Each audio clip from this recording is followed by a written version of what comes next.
পঞ্চম দফা একদম শেষ মুহূর্তের নির্বাচন, একদম নির্ঘণ্ট বেজে গেছে, আর কয়েক ঘন্টা বাকি প্রচার শেষ, মানে নির্বাচনী প্রচার শেষ। কি বল? দেখুন, আমাদের এখানে যুব মোর্চা, রাজ্য যুব মোর্চা এবং জেলা যুব মোর্চার মিলিতভাবে এবং রাজ্যের নেতৃত্ব আসছেন, শুভেন্দুদা নিজে আসছেন যুবদের উৎসাহ দিতে।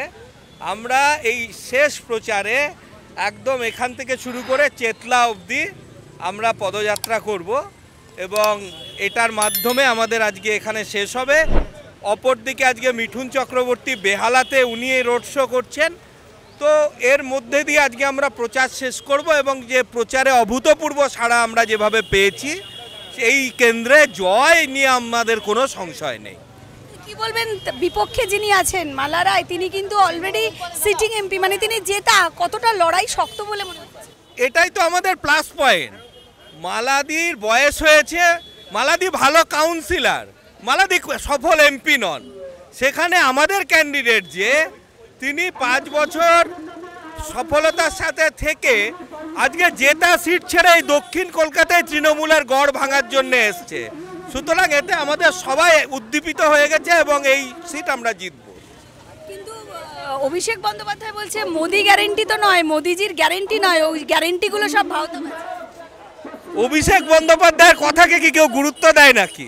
তিনি তো এখন রাজ্যের সেকেন্ড ইন কমান্ড, আপনি বলছেন? অভিষেক বন্দ্যোপাধ্যায় তো বলেছিলেন যে আমার নামে কোনো দুর্নীতির অভিযোগ উঠলে আমি নিজের গলায় দড়ি দিয়ে দেব। তো আমরা বলছি গলায় দড়ি আপনাকে দিতে হবে না, আপনার পরিবার আছে, আপনি প্রেসিডেন্সি জেলে থাকবেন, নীল সাদা রং তো আগেই করে নিয়েছেন। তো এক এক করে আপনার বাকি লোকরা চলে গেছে, ভোটের পরে আপনি ওখানে থাকবেন। 4 জুনের পর কি বলবেন, ইডি সিবিআই কি আরো কিছু ভূমিকম্প করবে? কি মনে? ইডি সিবিআই এর কাজ করছে। আমরা 4 জুনের পরে গেরুয়া আবির খেলবো পুরো পশ্চিমবঙ্গে। মুখ্যমন্ত্রী তো বলছেন যে গোটা গেরুয়া আবির খেলা তো দূরের কথা, এই যে 4 তারিখের পর দিল্লিতে যা হবে ইন্ডি জোটের খেলা হবে, সেখানে তো মোদিজিকে খুঁজেই পাওয়া যায়। মুঙ্গেরে লাল কি হাসিন স্বপ্নে, জবের থেকে উনি এমপি হয়েছেন তবের থেকে প্রধানমন্ত্রী হওয়ার স্বপ্ন দেখেন। তো গাছে কাঁঠাল গোপে তেল, উনি দিতে থাকুন, বেশি করে তেল দিন। কি বলবেন তাহলে, ইসবার 400 পার নাকি 42-এ 100 বার 400 পার, এবং 42-এ কটা হবে সেটা 4 জুনে দেখা যাবে। কিন্তু এই রাজ্যে একক বৃহত্তম রাজনৈতিক দল ভারতীয় জনতা পার্টি হতে চলেছে। একটা সময় মুখ্যমন্ত্রী বলতেন, কি বলতেন না, 42টা কেন্দ্রে আমি প্রার্থী, আমার মুখ দেখে ভোট হবে। এখন বলছেন যে প্রতীক দেখে ভোট হবেন। কোথাও কি তাহলে গদি টলছে? কি বলবেন, কনফিডেন্স? একটা টাইমে মুখ্যমন্ত্রী তো নিজেকে সততার প্রতীকও বলতেন। এই রাস্তায় থাকতো না হাওয়াই চটি পড়া মুখ্যমন্ত্রীর বড় বড় পোস্টার, সেটা যেরকম গায়েব হয়েছে এটাও গায়েব হয়ে গেছে।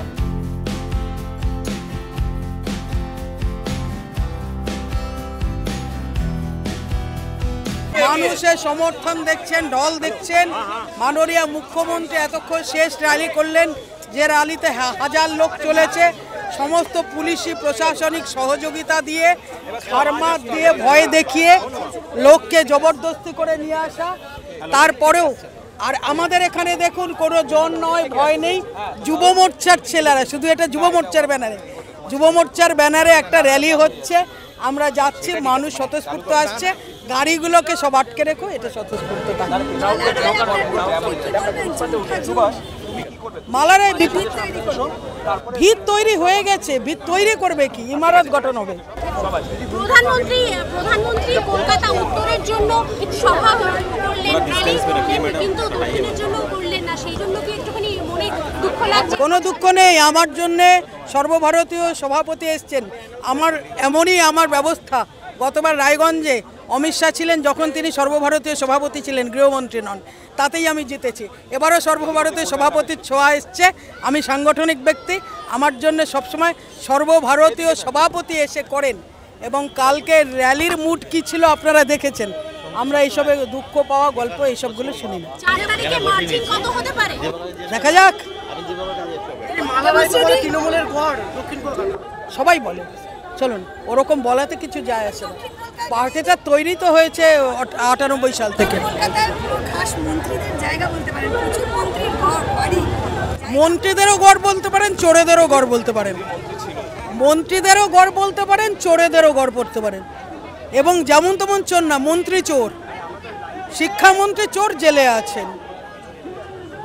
মেয়র তিনি একবার ডাক পেয়ে ঘুরে এসে বেলে আছেন, আর এক মন্ত্রী তার বাড়িতে ছাপ্পা মারা হয়ে গেছে ইডি। শুধু কি মন্ত্রীদের গড় নাকি, চোর মন্ত্রীদের গড় বলুন? কি বলবেন প্রধানমন্ত্রী ধ্যান নিয়েও মুখ্যমন্ত্রী কটাক্ষ করলেন? আরে মুখ্যমন্ত্রী তো সেরকমই মূর্খমন্ত্রী, তিনি তো বোঝেন না যে এ দেশে রাজনীতিটা শুধু নিজের বাপ ঠাকুরদা আর পরবর্তী কয়েক জেনারেশনে করে খাওয়ার জিনিস না। এই দেশে রাজনীতি করতে হয় ঈশ্বরে বিশ্বাস রেখে, ইহজাগতিকের বাইরে যে ভিন্ন শক্তি আছে, যে শক্তি আমাদেরকে শক্তি যোগায়। না না না, ওই যে হিজাবটা পরে যে রোজা খুলতে যায় এক পেট খেয়ে, ওটা তো ধর্ম না। ইসলামটা আর রোজা রাখাটা ওটা তো ফুটবল খেলা। ওনার শরীরে একটা মারাত্মক রিপু আছে, সেটা হচ্ছে হিংসা রিপু। সেই রিপুটা থেকেই এই জিনিসগুলো দেখবি আর জ্বলবি, লুচির মতো ফুলবি হিংসা থেকে।